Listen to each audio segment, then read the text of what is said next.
Hello friends, and welcome to Two Psalm Tuesdays. Today we're reading from Psalm 14 and 15. I've almost completed recording read alouds for every chapter in the book of Psalm. So that's exciting because then we'll be moving on to reading Proverbs on Tuesdays. So I might have to change the name. Anyway, let's just begin. Psalm 14 and 15 in the ESV on Two Psalm Tuesday. The fool says there is no God. To the choir master of David.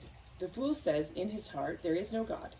They are corrupt. They do abominable deeds. There is none who does good. The Lord looks down from heaven on the children of man to see if there are any who understand, who seek after God. They have all turned aside. Together they have become corrupt. There is none who does good, not even one. Have they no knowledge of all the evildoers who eat up my people as they eat bread and do not call upon the Lord? There they are in great terror, for God is with the generation of the righteous. You would shame the plans of the poor, but the Lord is his refuge. Oh, that salvation for Israel would come out of Zion, when the Lord restores the fortunes of his people. Let Jacob rejoice, let Israel be glad. Who shall dwell on your holy hill? A psalm of David. O Lord, who shall sojourn in your tent? Who shall dwell on your holy hill?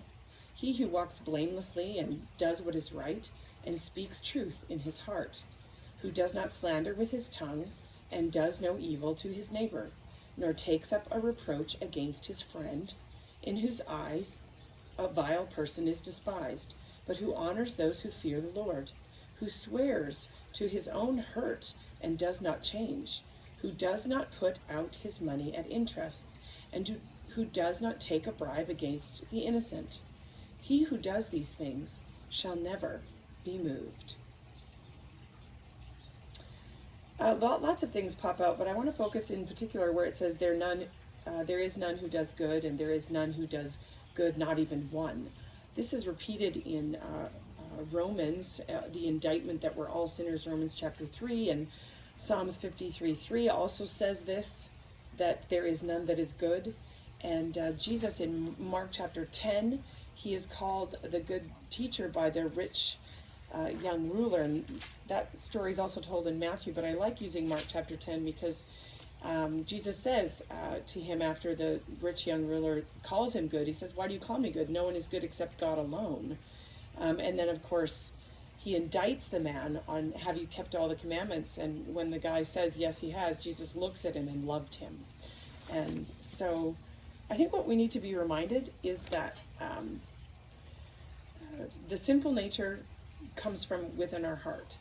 And so there is no one who does good, especially when you look at how Jesus looks at the law and takes it to the heart, not just your actions, but your motivations, your thoughts, and your heart. And we can all say that, yeah, we are not perfect. And so that's why when it talks here about, for God is with the generation of the righteous, and you shall never be moved, in chapter 15, there's this list of things that you will do, but it starts with speaking truth in his heart. So there's this, only God can know your heart, and we need to have fellowship with the Lord and come in repentance to Jesus Christ because he took our sin. That's when we can be considered one of the righteous, not because of anything we've done, because there is no one who is good, no, not even one. Anyway, those are the things that come out of Psalm 14 and 15 in the ESV on a Two Psalm Tuesday. Be blessed today.